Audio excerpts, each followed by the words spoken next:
अगस्त की पहली तारीख रात के 1 बजे इसरो ने लिया एक ऐतिहासिक रिस्क।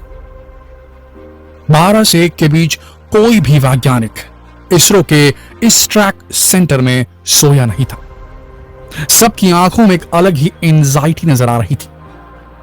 सब चाह रहे थे कि जितनी जल्दी हो सके और जितनी एफिशिएंटली हो सके चंद्रयान 3 को उस रास्ते पर डाल दिया जाए, उस ट्रैक पर डाल दिया जाए जिससे वो चंद्रमा की तरफ चल पड़े।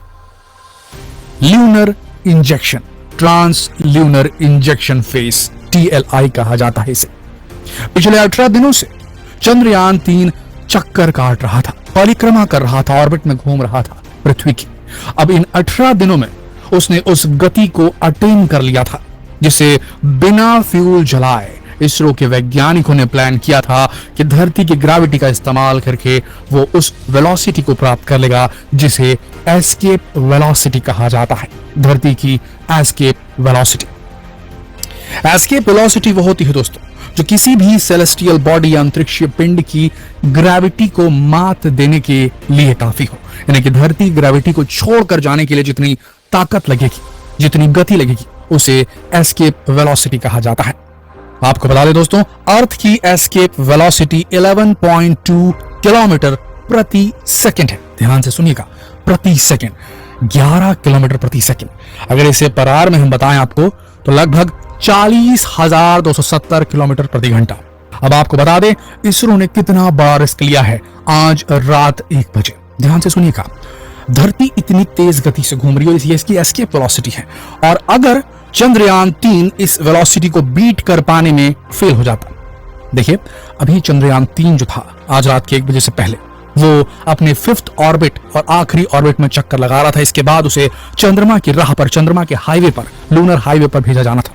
ये जो लास्ट ऑर्बिट था उसका 5th ऑर्बिट है, उसकी पेरिजी यानी कि अर्थ के पास वाला पॉइंट और उसकी एपोजी एकदम अंडाकार शेप में थी। ये जो ऑर्बिट था इसका दूरस्थ पॉइंट एपोजी 1,27,000 समथिंग किलोमीटर दूर था और इसकी पेरिजी धरती के 236 किलोमीटर सतह से थी। तो अब ये जब 236 किलोमीटर पास आता, यानी कि 236 किलोमीटर की दूरी पर रहता धरती से 5th ऑर्बिट में, तब इसे एक बूस्ट देना था।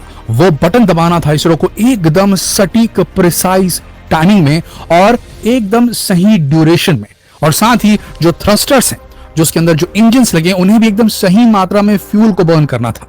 ये तीनों चीजें ध्यान से सुनिएगा। पहला, सटीक टाइमिंग पे ये बटन दबना था। दूसरा, सटीक ड्यूरेशन के लिए, अंतराल के लिए, ड्यूरेशन के लिए इसे दबा कर रखना था। तीसरा, सबसे इंपॉर्टेंट चीज, जो थ्रस्टर्स थे उन्हें एकदम एक्यूरेट अमाउंट में फ्यूल को बर्न करना था, तभी वो गति प्राप्त कर लेता जो एग्जैक्टली 11.2 किलोमीटर प्रति सेकेंड, जो कि अर्थ की एस्केप वेलोसिटी उससे थोड़ी सी ज्यादा प्राप्त राह पर निकल जाता, जहां उसे कहा जाता है कि वो ल्यूनर ट्रांसफर ट्रेजेक्टरी में चला जाता। अब आपको बता दें कि ये जो राह है जहां जाना है, ये जो हाईवे हम बता रहे हैं बार बार आपको, ट्रांस ल्यूनर इंजेक्शन फेज के दौरान जिस लूनर ट्रेजेक्टरी में इसे डाला जाना है, इसरो की तरफ से रात में डाला जाना था, वो आपको बता दें उसका रास्ता पहले से प्रेडिक्ट किया गया है। हम ये क्यों बोल रहे हैं, ध्यान से सुनिएगा। सोचिए कितना ज्यादा कैलकुलेशन करना हुआ होगा इसरो के वैज्ञानिकों को और कितनी स्ट्रांग है हमारी रॉकेटरी। आपको बता दें जिस रास्ते पर अभी भेजा जा रहा है, जिस लूनर ट्रांसफर ट्रेजेक्टरी में भेजा जा रहा है अभी चंद्रयान 3 को, अभी उसकी मंजिल यानी कि उसका आखिरी पॉइंट जो है जहां पर, वहां पर चंद्रमा मौजूद है ही नहीं। जी हाँ, ये उस टाइप की कहानी है कि आप दौड़ रहे हैं फुल स्पीड से और ट्रेन आ रही है या बस आ रही है और आप उसे पकड़ने के लिए दौड़ रहे हैं। आपको जज करना है कि वो कहां पर एकदम सीध में आपकी मिलेगी, यानी कि उस जगह पे अभी है नहीं, वो पीछे है ट्रेन, वो आ रही है और आपको एग्जैक्ट कैलकुलेट करना है कि इस टाइम पे इस जगह पे इस ट्रेन का दरवाजा रहेगा, मुझे अंदर घुसना है। तो मूविंग ट्रेन के अंदर घुसने वाली बात है, क्योंकि इस वक्त चंद्रमा उस जगह पे है नहीं लूनर ट्रांसफर ट्रेजेक्टरी में जहां पर ये बढ़ रहा है आगे चंद्रयान 3। ये क्यों हो रहा है? देखिए जो चंद्रमा है वो धरती के चक्कर काट रहा है, वो एक जगह रुका नहीं है, वो मूव कर रहा है। तो चंद्रयान 3 के जो वैज्ञानिक है, इसरो के वैज्ञानिक, उन्हें एंटीसिपेट करना है कि यहां पर होगा चंद्रमा इस वक्त, इस समय तक, और उसके हिसाब से इन्हें वहां अपना जो ट्रेजेक्टरी उसे मापना होगा। मेरे ख्याल से आप समझ गए होंगे हम क्या कहना चाह रहे हैं। अब इसरो के वैज्ञानिकों को एकदम सटीक टाइम पे 236 किलोमीटर पर जब दूरी पे आखिरी ऑर्बिट में रहता चंद्रयान 3, तब उसको एकदम सटीक टाइम पे उतना ही देर के लिए दबाना था कि वो उसी राह पर चले जहां पर आने वाले समय में, यानी कि 23 तारीख के अराउंड, जो 17 तारीख के अराउंड जो है, वहां पर चंद्रमा पहुंचेगा जब ये एंटर करेगा वहां के लूनर ऑर्बिट में। तो अब थोड़ा समझिएगा इस बात को। ठीक रात के 1 बजे इसरो वालों ने बटन दबाया और आपको बता दें अभी चंद्रयान की जो गति थी वो 1 किलोमीटर प्रति सेकंड से 10 किलोमीटर प्रति सेकंड के बीच थी।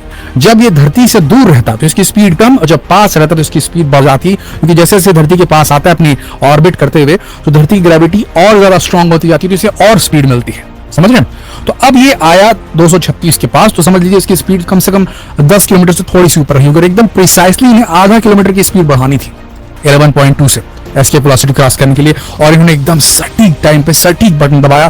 तीनों चीज एक साथ हुई और उसके बाद चंद्रयान 3 दोस्तों सफलतापूर्वक छोड़कर चला गया हमारी दुनिया, हमारी पृथ्वी। जी हाँ दोस्तों, बड़ी सफलता मिली है इसरो के वैज्ञानिकों को। ट्रांस लूनर इंजेक्शन फेस में चंद्रयान 3 उस सफर पर निकल चुका है, उस ट्रेजेक्ट्री में निकल चुका है जहां आने वाले कुछ 10-15 दिन में चंद्रमा पहुंचेगा। और प्लान ये है कि इसकी ट्रेजेक्ट्री उसके पाथ को कोलाइड करेगी, और प्लान ये है कि चंद्रयान 3 को जो लूनर ग्रेविटी है, मून की ग्रेविटी में फंसा दिया जाए। एक बार वो लूनर ग्रेविटी में फंसा, उसके बाद वहां पर फिर से उसको चक्कर कटवाए जाएंगे और उसको डी बूस्ट किया जाएगा। धीरे धीरे चक्कर काटते काटते उसका जो सर्कल है कम होता जाएगा, कम होता जाएगा, कम होता जाएगा और आखिरी में उसे उतारा जाएगा। वो एक बहुत बड़ी सफलता है, बहुत बड़ा रिस्क लिया था इसरो के साइंटिस्ट ने, और ये सफलता इतनी बड़ी है दोस्तों। देखिए हमारे पास अब इतनी एडवांस टेक्नोलॉजी है नहीं कि हम सीधे सीधे यहाँ से एक ग्रह से दूसरे ग्रह चलिए चंद्रमा तक जा भी सकते हैं, लेकिन अगर अमेरिका को भी अपनी सबसे एडवांस टेक्नोलॉजी यूज करनी है और मार्स पर उतरना है तो उसे भी ऑर्बिट करने वाला मेथड यूज करना पड़ता है, स्लिंग शॉट मेथड, और इसका परफेक्शन आना इस चीज में बेहद जरूरी है। और भारत ये एक बार कर चुका है चंद्रयान 2 के दौरान। जो प्रॉब्लम आई थी वो लैंडिंग के दौरान आई थी, लेकिन ये ऑर्बिट मैनूवर्स एकदम परफेक्टली किए थे चंद्रयान 2 के दौरान जो भारत है उसने। तो इस बार भी वो होगा, और जितने बार करेगा भारत ऐसा उतने बार इसे परफेक्शन मिलेगी, और इससे सुदूर अंतरिक्ष के दूसरे ग्रहों तक अपने यानों को भेजना इसरो के लिए एकदम आसान हो जाएगा।